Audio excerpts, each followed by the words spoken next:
सगदलनम पास जिनेशम सुदिव्यवाणिम ही नम्यूणम निगंतम वत्तु विज्जम निरूविमो। नमो अरहंताणम नमो सिद्धाणम नमो आयरीयाणम नमो उवज्जायाणम नमो लोये सव्वसाऊणम। अनंत अनंत परम सिद्ध भगवान की, देवादि देवी खजराक्षी आदिनाथ भगवान की, आचार्य भगवान गुरुवर विशुद्ध सागर जी महाराज की।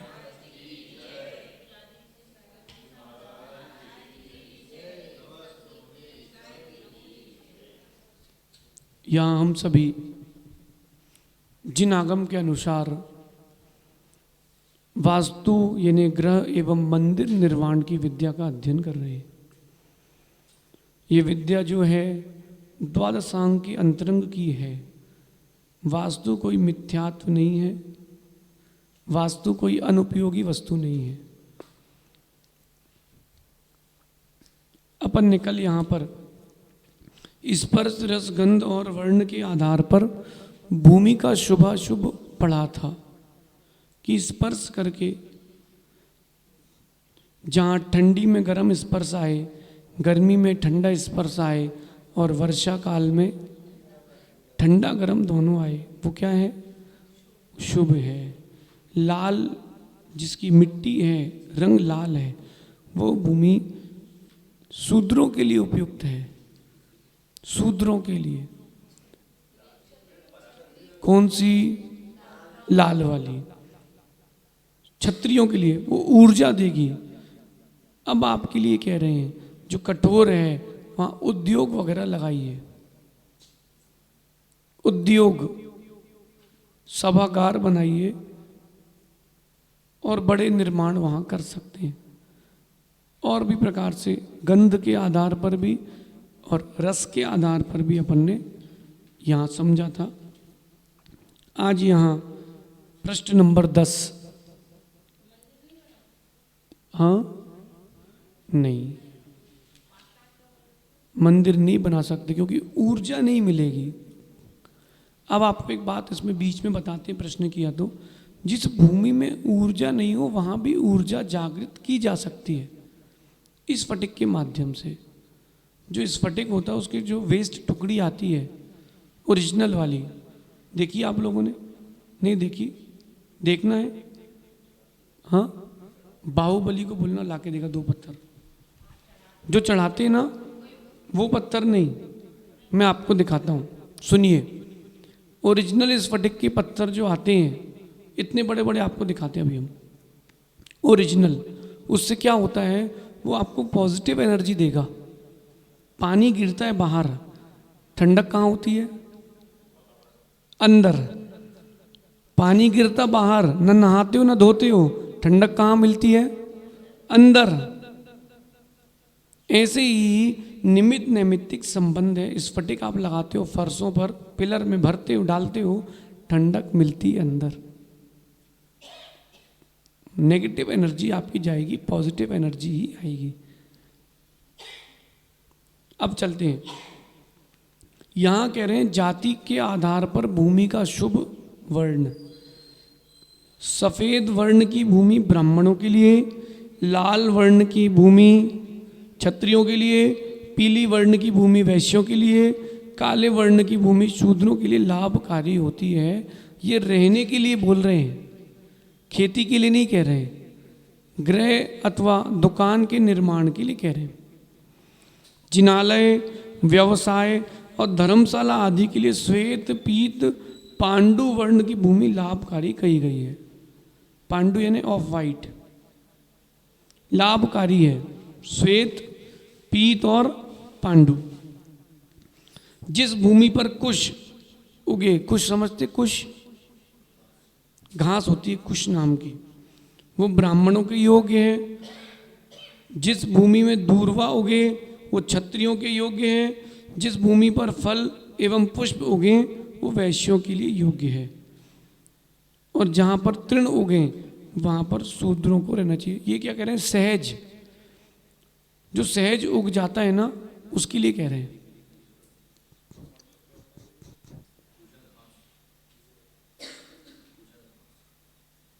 क्या हो गया?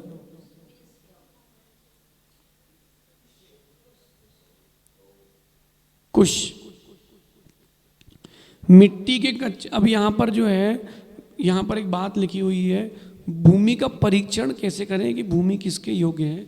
इसको हम आपको आगे बताएंगे। लगभग 7-8 प्रकार के तरीके हैं कि आप जिस तरीके चाहो उस तरीके से चयन कर सकते हो। भूमि खोद कर, भूमि में पानी भरकर, भूमि में दीपक आदि लगा करके, प्रश्न कर करके आप उसका उत्तर कर सकते हो कि भूमि किसके योग्य है, फल क्या देगी भूमि, निमित्त शास्त्र के अनुसार उसको पढ़ेंगे। अभी यहाँ पर आकार के आधार पर भूमि की बात कर रहे हैं। किसके आधार पर? आकार।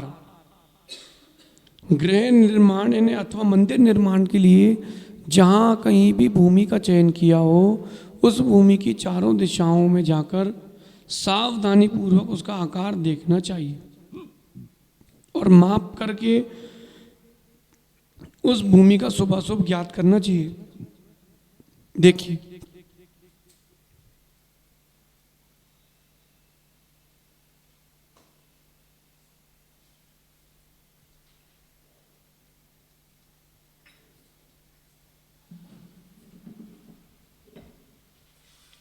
चलो आपको दिखा देते हैं। बहुत सुंदर चीज है।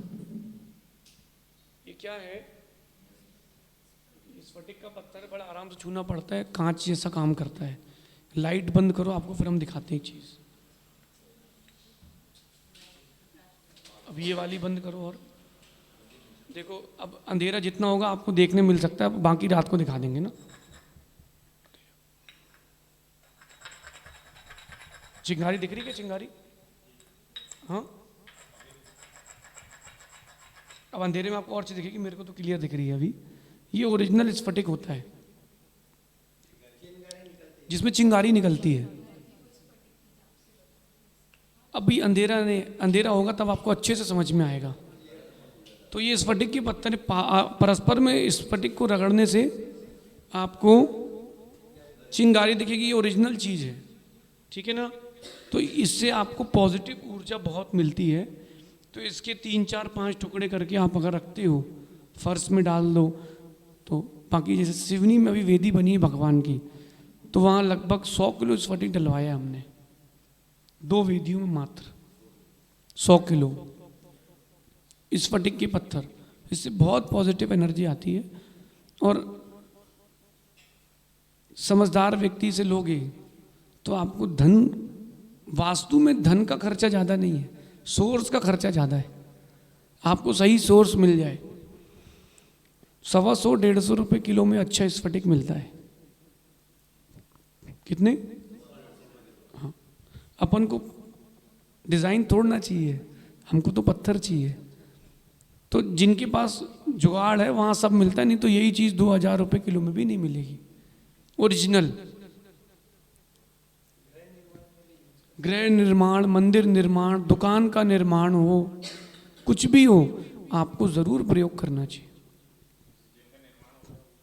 जिनका निर्माण हो चुका, अब तो कुछ नहीं कर सकते। आप इस पत्थरों को रख दो 8-10 जगह घर पे ही, ऊपर अलमारियों में, तो पॉजिटिव एनर्जी मिलेगी। जो पिलर बन रहे हैं उसमें डाल दो कुछ। जैसे अभी छिंदवाड़ा में मंदिर बन रहा है अहिंसा हाइट्स में, तो वहाँ 250 किलो स्फटिक डलेगा। अभी हम आपसे कहते हैं कि 2000 रुपये किलो आता है, तो कीमत बढ़ जाती है उसकी। हमने कह दिया 150 तोले हो चाहे होगा कछु। समझना, यही चीज़ है। ये अपने अंदर एक कमी आ चुकी है कि सस्ता देकर के अच्छा ऐसे ही है। नहीं, 2000 रुपये किलो ही आता है स्फटिक, ऐसे सस्ता नहीं आता। चलिए अपन आधार देखते हैं। प्रश्न नंबर 10 से आप आगे चालू करना। आज अपन को आकार वाला विषय यहाँ समाप्त करना है आज, क्योंकि पीडीएफ है आप लोगों के पास, पीडीएफ है आप लोगों के पास, सबके पास नहीं है। पीडीएफ ले लो आप, या फिर उसको प्रिंट करा लो तो आपको ग्रंथ मिल जाएगा, तो आपको दिक्कत नहीं होगी देखने में। प्रिंट है आपके पास, ऐसा पीडीएफ से प्रिंट करके बुक बना लो आप। चलिए, ये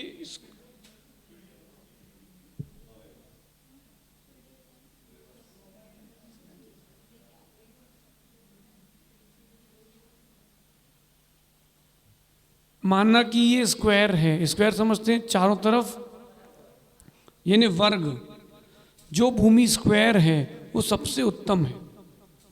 कैसी है? अभी अपन आकार देख रहे हैं, फिर दिशा देखेंगे। अभी अपन ने पहले स्पर्श रस गंध वर्ण देखा, अपन अब आकार देखेंगे, इसके बाद अपन देखेंगे कौन सी दिशा किसके उपयुक्त है। तो अब देखते हैं जो वर्गाकार है, स्क्वायर है, वो बहुत शुभ है, वहाँ कुछ भी काम कर लो आपके लिए बेस्ट है। अब दूसरा है लंब चौरस यानी रेक्टेंगल। रेक्टेंगल भूमि भी शुभ मानी जाती है, लेकिन उस रेक्टेंगल में एक बात विशेष है।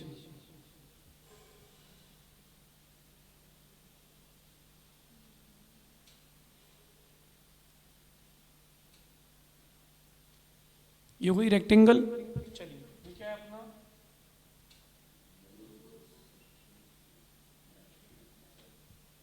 चार दिशाएं हो गई। अगर ये जो आपकी रेक्टेंगल वाली भूमि है वो पूर्व से पश्चिम की ओर है ऐसी, तो ठीक है, लेकिन अगर ये पूर्व से पश्चिम ऐसी है तो ठीक नहीं है।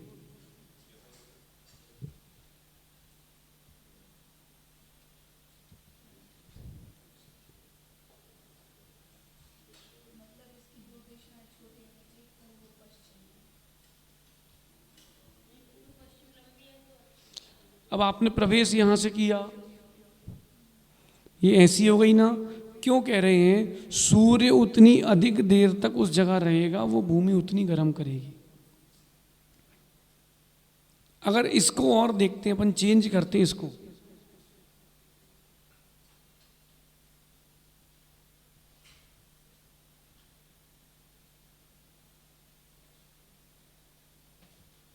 ये पूर्व से पश्चिम है और उत्तरमुखी प्लॉट है, तो ये सबसे बेस्ट है। क्यों है? सूर्य इसमें बहुत कम देर तक रहेगा। पूर्व से पश्चिम, पूर्व से पश्चिम, हाँ, दोनों चीज़ों के लिए इसमें आपको समझ में आएगा। बाकी आप इसमें और गहराई बुक किताब से और ले सकते हो। गोल चौकोर और रेक्टेंगल, ये दोनों भूमियाँ श्रेष्ठ हैं। कौन कौन सी? स्क्वायर और रेक्टेंगल। अब इसमें दिशा निर्देश क्या है तो उसको बताएंगे अभी। अगर आपकी भूमि में पूर्व पश्चिम अधिक है, समझना आप, और दक्षिण उत्तर कम है, तो वहाँ गर्मी ज़्यादा रहेगी। आप गर्म शीत प्रदेशों में हो तो ऐसी जगह अच्छी है, गर्म प्रदेशों में होंगे तो ऐसी जगह अच्छी नहीं रहेगी। और अगर पूर्व यहाँ है, पश्चिम यहाँ है, उत्तर दक्षिण ये हो गया, सूर्य यहाँ से यहाँ जाएगा, कम समय तक धूप रहेगी, ये उत्तम रहेगा। लेकिन अगर आकार की बात करते हैं तो रेक्टेंगल और स्क्वायर, ये दो भूमियाँ ही सबसे ज़्यादा प्रशस्त हैं। 30 बाई 30 का प्लॉट, 30 बाई 40, 30 बाई 50 एक अच्छा अनुपात है, और 10 बाई 150 ये अच्छा अनुपात नहीं है। हाँ, कोई बात नहीं, जहां मिलेगा वो व्यवस्था आपकी, लेकिन अपन यहां वास्तु पढ़ रहे हैं। 3 हो गए, एक ऐसा रेक्टेंगल और एक ऐसा रेक्टेंगल। तो ये वाले रेक्टेंगल की बात चल रही है, उत्तर दिशा को यहां लेकर के। तो कह रहे हैं जिस भूमि की दोनों भुजाएं लंबी हों, भुजाएं लंबी हों ऐसी, माना कि पुरुष खड़ा है तो उसकी भुजाएं क्या कहलाएंगी? ये दोनों लंबी भुजाएं हों, और दोनों भुजाएं चौड़ी हों किंतु विस्तार लंबाई से आधा हो, वो भूमि शुभ है, ये वाली। और इस रेक्टेंगल में अगर उत्तर दक्षिण विस्तार हो तो वो अति शुभ है। ये जो अपन ने किया ना, ऐसा हो तो अति शुभ है। माना कि पूर्व यहाँ है, पश्चिम, पूर्व यहाँ है, पश्चिम यहाँ है, तो भी शुभ है, लेकिन ये अति शुभ है। उत्तरमुखी प्लॉट हो, रेक्टेंगल हो, वो चंद्रवेदी कहलाता है। क्या कहलाता है? मतलब वहाँ शीतलता रहेगी, वहाँ पर यहाँ भी ये भी ठंडा रहेगा।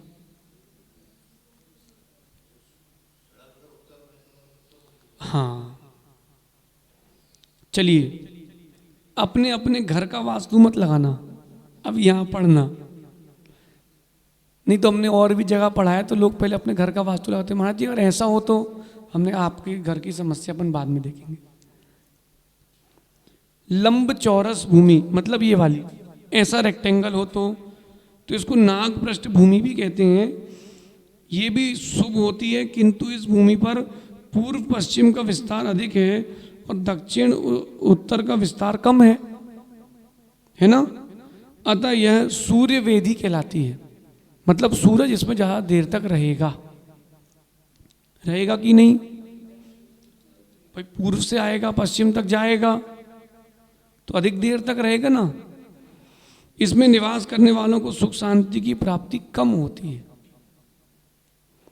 यह भूमि गृह स्वामी का क्षय करने वाली जन हानि, मान हानि, धन हानि का कारण भी बन सकती है, ऐसी भूमि।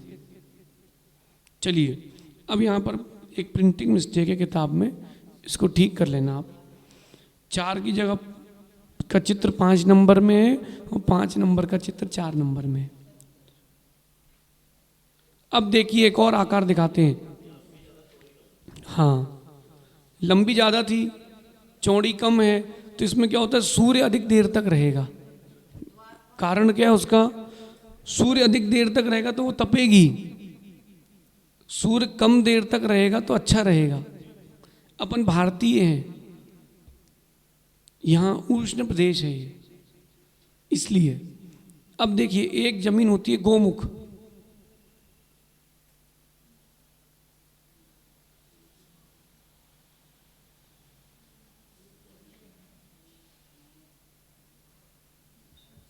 ये है गोमुख। क्या है ये?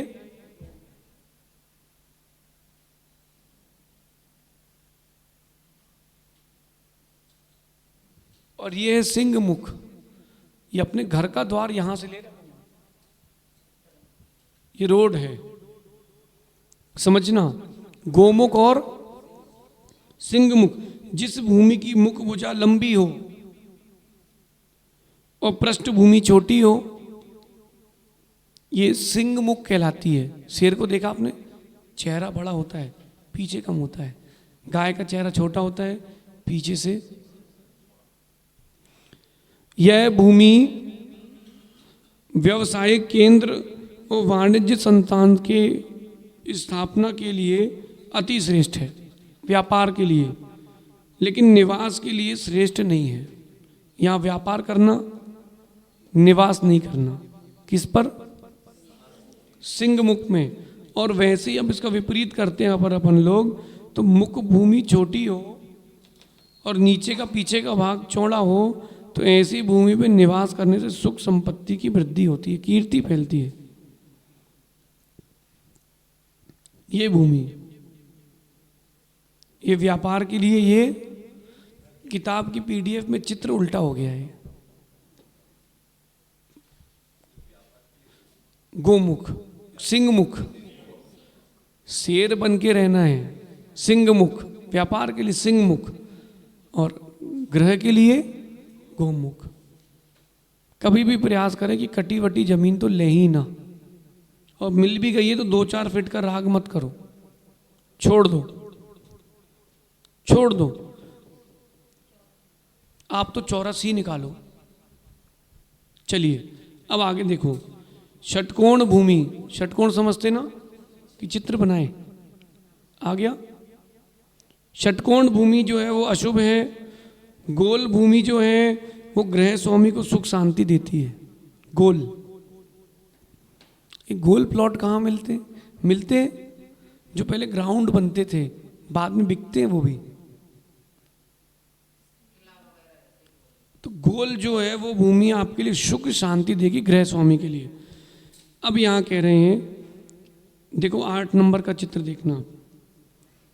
ईशान कोण अगर अधिक है तो उस भूमि में गृह स्वामी के वैभव और धार्मिक भावनाओं की वृद्धि होगी। देखिए,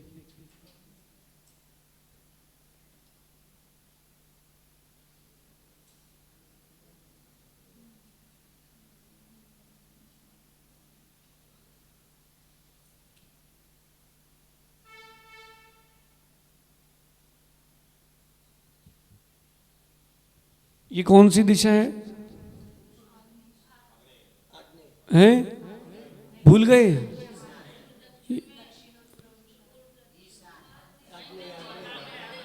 कौन सी दिशा है ये? आग्नेय। फिर आग्नेय से विपरीत, और ये वाली ईशान, और ये वाली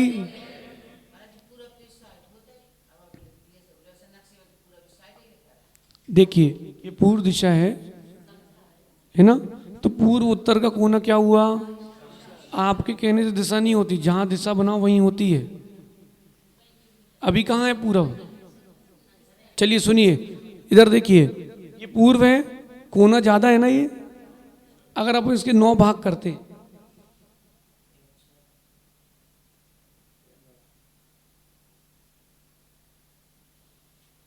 ईशान कोण बढ़ा हुआ है, मतलब ये भूमि अपने लिए शुभ है। लेकिन इतना ध्यान रखना, ईशान कोण 5 से 10% बड़ा होना ही श्रेष्ठ है। कितना? माना कि आपका 3,000 स्क्वायर फीट का प्लॉट है, ठीक है? ईशान कोण बड़ा है, तो कितना बड़ा है पहले देखो। 10% कितना हुआ? 300 स्क्वायर फीट। 5 से 10% मतलब 150 से 300, इससे अधिक नहीं चलेगा। जो भी यहाँ कह रहे हैं ना कि अब अपन बढ़ाते हैं, जब भूमि बड़ी मिलती है ईशान कोण, तो केवल 5 से 10%।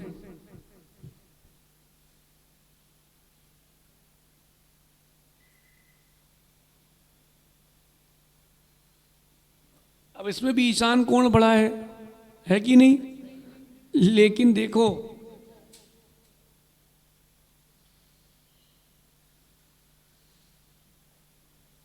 बीस फीट बड़ा है, तो ये बड़ा नहीं है, ये हिस्सा कटा है।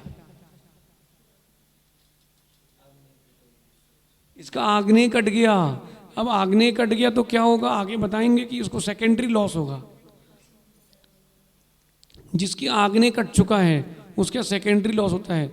जो घर की लेडी है वो बीमार रहेगी, नौकर भाग जाएंगे काम छोड़ छोड़ के, सेकेंडरी लॉस होगा उसको। धन तो बढ़ेगा लेकिन संक्लेशता एक मन में चलती रहेगी। आग्नेय जिसका कटा हो, तो यहाँ ईशान बढ़ा नहीं है, आग्नेय कटा कहलाएगा। क्यों?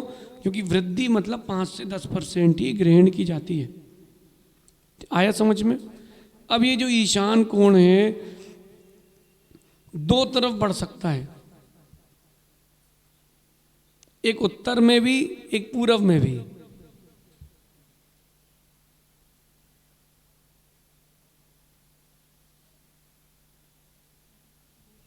या तो यहां बड़ा होगा या यहां बड़ा होगा, दोनों शुभ हैं। ईशान कोण कहीं भी बड़ा होगा शुभ ही है, लेकिन कितना प्रतिशत? 5 से 10%, उससे ऊपर नहीं। आगे चलें। अब देखो चित्र नंबर 10। इस भूमि का दक्षिण पूर्व आग्नेय कोण, जिस भूमि का दक्षिण पूर्व ने आग्नेय कोण अथवा उत्तर पश्चिम ने वायव्य कोण कम है, ऐसी भूमि गृह स्वामी को अनेक प्रकार की सुख सुविधाएं देने वाली होती है। ध्यान से सुनना, इस भूमि में क्या हुआ है? आग्नेय कम है, कटा हुआ नहीं है, कम है, इसलिए सुख समृद्धि मिलेगी। अथवा यहां बढ़ेगा तो वायव्य कम है, सुख समृद्धि बढ़ेगी। अगर कम है तो, कटा है तो नुकसान है। कम होने कटे होने में अंतर है। जैसे आप यहां बैठे हो, ये कोना आप बैठ नहीं पा रहे हो, वो माना कि कोना आपका नहीं है, तो वायव्य कोना नहीं है। इतने बड़े प्लॉट में कितना है? तो कोई दिक्कत नहीं है, तो कोई दिक्कत नहीं है, और अगर जहां आप बैठे हो वहां तक का कटा होता तो दिक्कत है। समझ आई बात? समझ में नहीं, एक दृष्टांत दे रहे हैं कि कटा हुआ ही है, माना कि कटा हुआ ही है तो ग्रहण करना है। सब कर्व आता है, कटिंग आती है। आपको देखो भिन्न भिन्न प्रकार के प्लॉट देखने मिलेंगे। कहीं पूर्व, वो तो जैसा प्लॉट मिल जाए वैसा है, लेकिन कटी भूमि की अपेक्षा से आप स्क्वायर रेक्टेंगल लो, बेस्ट है। अब यहाँ कह रहे हैं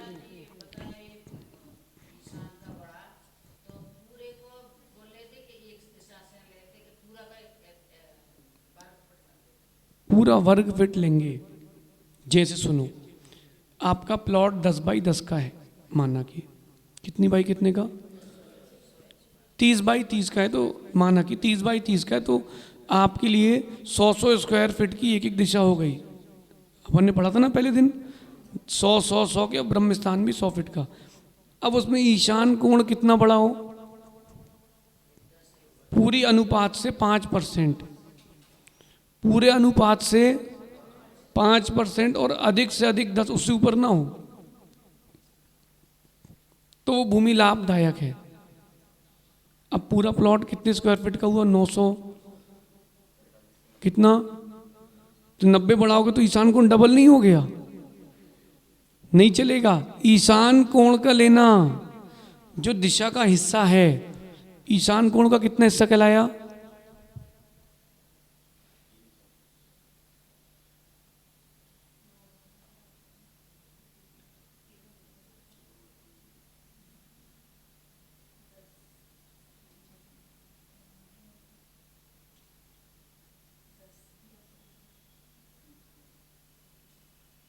दस बाई 10 का ईशान कोण है अपना, तो 10 बाई 10 कितना हुआ स्क्वायर फीट, 100।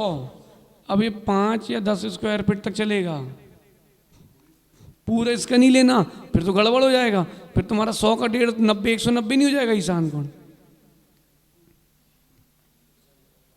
आया समझ में? नोवा, जो उसका ईशान कोण का हिस्सा जो बड़ा है, अपन को वो लेना है जो ईशान कोण का बड़ा है, हर जगह। चलिए अब देखिए, एक 11वें नंबर का चित्र है कुर्मोन्नत, यानी जो भूमि कछुए की पीठ के समान ऊंची हो, समतल फिर ऊंची फिर समतल। आया नहीं आया समझ में? ऐसी हो।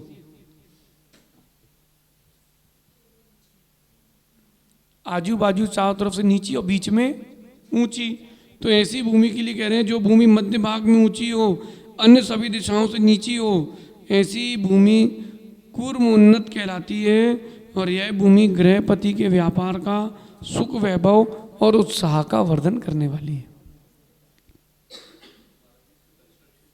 हाँ, क्यों नहीं होगा, आराम से होगा। ये भूमि की बात चल रही है, हैं? तो बस सब बराबर हो गया,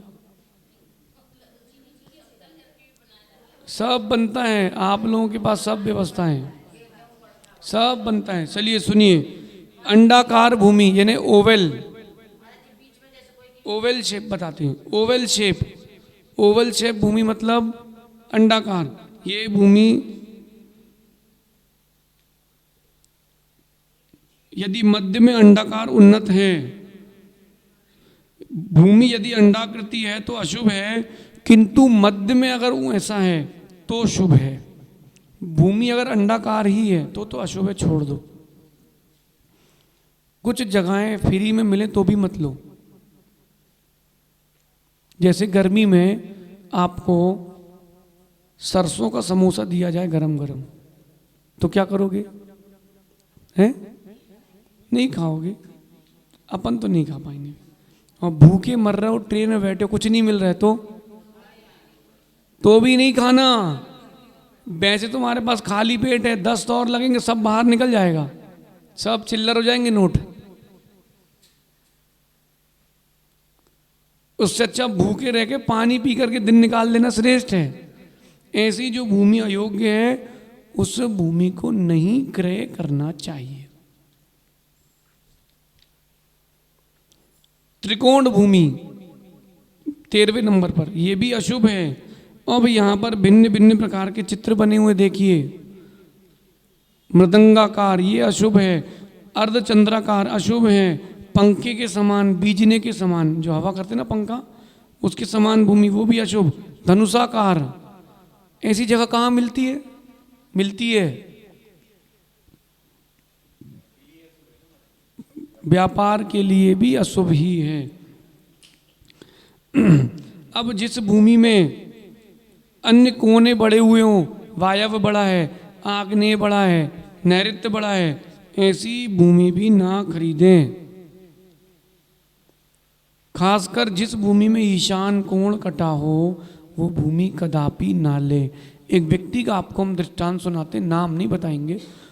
उस व्यक्ति के पास पर्सनल 10 किलो सोना था, पर्सनल, बहुत प्रॉपर्टी थी, 50 से ऊपर टवेरा उसकी कार जो थी रेंट पर चलती थी और 6-6 महीने की बुकिंग चलती थी।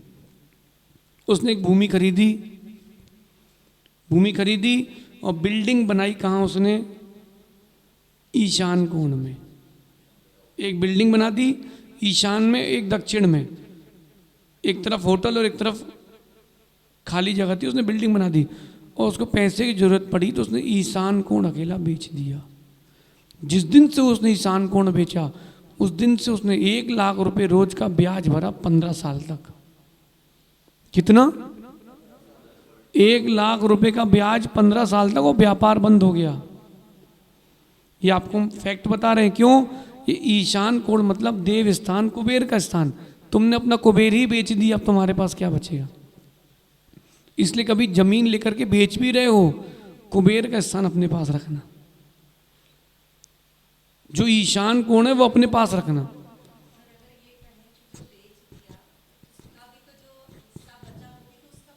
अब वो उसका जो प्लॉट बचा वो उसका ईशान कोण उसका चलेगा। अब आप देखो, एक आपको प्रैक्टिकल दिखाते हैं, आप 1 हफ्ते करके देखना, हमको प्रैक्टिकल बताना। दिशा तो मालूम चल गई ना आप लोगों को। अब आप देखो, जो व्यापारी हैं, वायव्य कोण में कभी पैसा मत रखना, वायव्य कोण में हमेशा सामान रखना। जो ना बिक रहा हो वायव्य कोण में रख दो, वो आपका सबसे पहले बिकेगा, ठीक है। और नैऋत्य जो हिस्सा हो उसको भारी सामान से रखना। पैसा उत्तर, पूर्व या ईशान में रखना। आप 1 हफ्ते का ट्राई करना, सब कुछ छोड़ कर कि जो वायव्य का कोना है उस पर अपना जो सामान नहीं बिक रहा वो रखना।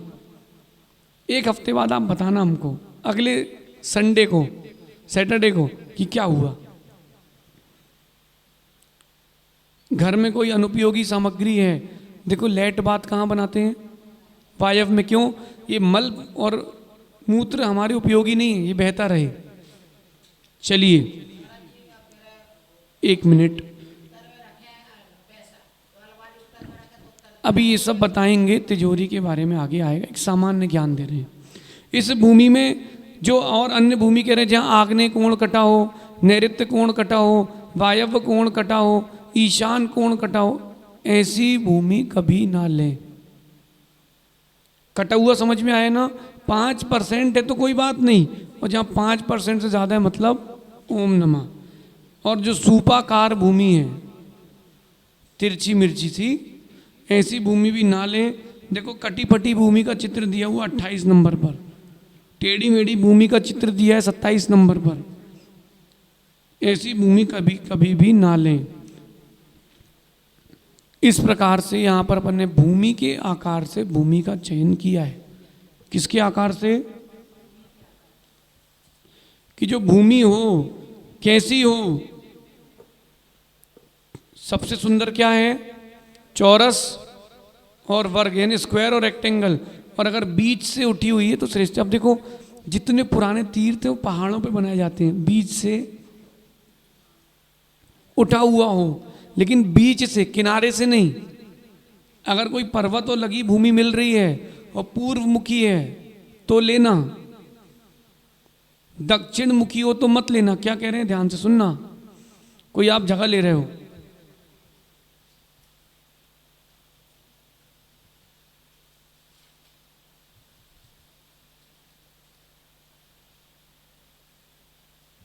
ये ऐसी कोई जगह मिली आपको, ये पूर्व हो गया, ये पश्चिम, ये दक्षिण, ये उत्तर, और पहाड़ कहाँ है? तो ये क्या हो गया? भारी हो गया, नहीं चलेगा, मत लेना। हाँ, दक्षिण पश्चिम में अगर है पर्वत तो चलेगा, प्रसिद्धि मिलेगी। अच्छा आप बताओ, मड़िया जी बड़ा प्रसिद्ध क्षेत्र है ना?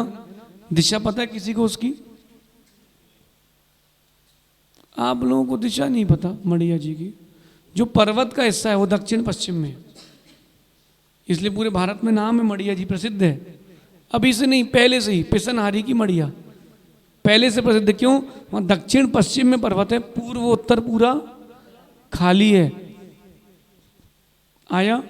चलिए 5 मिनट में आपको कुछ एक विशेष बातें बताते हैं।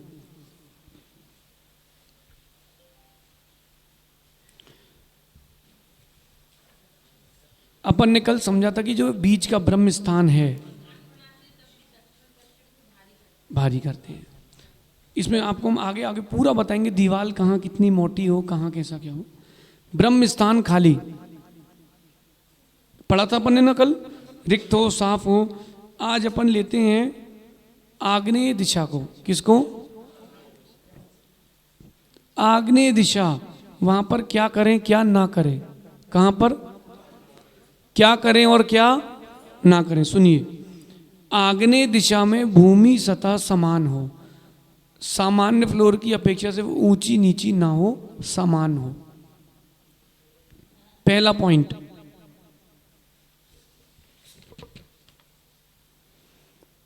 दूसरा, रसोई घर अगर वहां बनाए तो उत्तम है। कहां पर? भोजन कक्ष भी बनाए तो उत्तम है। जहां बनाए वो रसोई, जहां खाएं वो भोजन कक्ष, तो वो भी उत्तम है। कहां पर? जबलपुर में हमारा एक मित्र था, ये इंदौर में आया था हमारे पास, आप सब जानते होंगे उनको। उनके पिताजी ने भी क्षुल्लक दीक्षा ले ली है, अंकित भैया। हम लोगों के ग्रुप का वो अध्यक्ष था। उसके 8 महीने के 2 बच्चे जुड़वा खत्म हो गए थे। वो आया, हमने कहा तुम्हारे घर में पुण्य तो कमजोर नहीं है, इतना तो हमने देखा है, लेकिन बेटा वास्तु दोष है। जब देखा तो उनके यहाँ ईशान कोण में रसोई थी, फिर उसको बदला गया। अब सब बढ़िया है, घर में कुल दीपक भी है, चिराग भी है, सब है। प्रभाव पड़ता है। भेंट कक्ष आग्नेय कोण में क्या? भेंट यानी विजिटिंग, बस मिलो और जाओ, खाओ नहीं। आग्नेय में खाद्य भंडार गृह, जहां पर आप भोजन की एक्स्ट्रा सामग्री रखते हो ना, वो, क्योंकि ज्यादा समय तक नहीं रखना हमको, हर साल बदलना है उसको। वेश विन्यास कक्ष यानी चेंजिंग रूम। स्नान गृह, बाथरूम। सेवक कक्ष, सर्वेंट क्वार्टर। हाँ, कहां पर? यही होना चाहिए। अरे अपन अपनी जगह पे थोड़ा ना रखवाएंगे उनको। चलिए फिर से सुनिए। आग्नेय कोण की भूमि सतह समान हो, वहां रसोई घर होना उत्तम है। भोजन कक्ष हो तो भी चलेगा। ये ऑप्शंस दे रहे हैं आपको कि यहाँ किचन अकेला ही नहीं बनता, और भी ऑप्शंस दे रहे हैं आपको।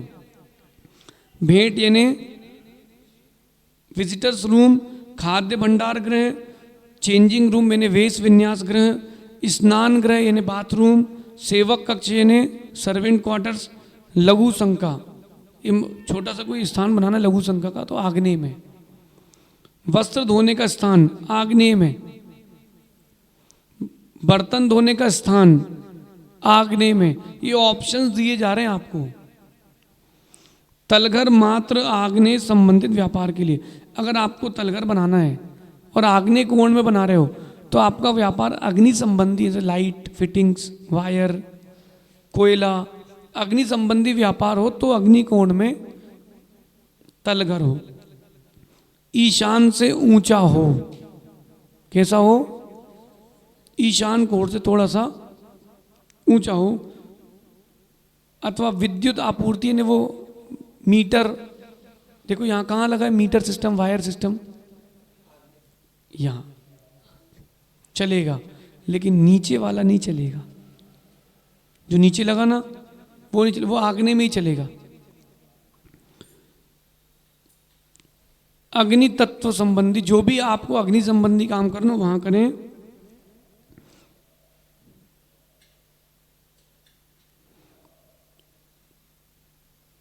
अगर आपका आग्नेय कोण दोषपूर्ण है, मजबूत नहीं है, तो आपके घर में स्वास्थ्य संबंधी विकल्प हमेशा रहेंगे। जिसकी आग्नेय कोण मजबूत नहीं है उसके यहाँ आग भी लगने का खतरा रहेगा। स्वामी यहाँ कह रहे हैं, और अगर आग्नेय कोण थोड़ा सा ऊंचा रखा जाए, सामान्य फ्लोर से 2 इंची 3 इंची ऊंचा, तो वो धन लाभ देता है। नीचा होगा तो स्त्रियों को रोग रहेंगे, घर में बीमार रहेंगे, और शत्रु का डर रहेगा, क्लेश दुख आदि भी रहेगा। ये आप पुनः पढ़ के भी नोट कर सकते हैं, इस विषय को ध्यान रखना। ये आग्नेय कोण संबंधी विशेष है कि आप यहाँ या ये कर सकते हैं, ऑप्शन हैं। ऐसा नहीं कि अब वो घर में वही ऑप्शन है, नहीं, और भी ऑप्शंस दिए हुए हैं। इस प्रकार कल अपन आगे चर्चा करेंगे। आज अपन ने आकार के आधार पर भूमि का चयन पढ़ा, और दूसरा विषय अपन ने पढ़ा कि आग्नेय कोण अपना कैसा होना चाहिए। विषय नहीं भूलना आज का, क्या आकार के आधार पर भूमि चयन और आग्नेय कोण को उत्तम रखने की व्यवस्था, इस प्रकार समझना। कल अपन जो है भूमियों के शुभ अशुभ फल पढ़ेंगे कि किस भूमि में क्या मिला हो तो क्या फल मिलता है। कहीं बजरी ज़्यादा होती है, कहीं शंख पड़े होते हैं, कहीं चमकीली चीज़ होती है, कहीं पर शमशान होता है, कहीं कुछ होता है। उनकी भूमि के अपन शुभ अशुभ पढ़ेंगे। इसके बाद आपको भूमि परीक्षण पढ़ाया जाएगा कि कौन सी भूमि आपके लिए शुभ है, कौन सी भूमि आपके लिए अशुभदायक है। भगवान महावीर स्वामी की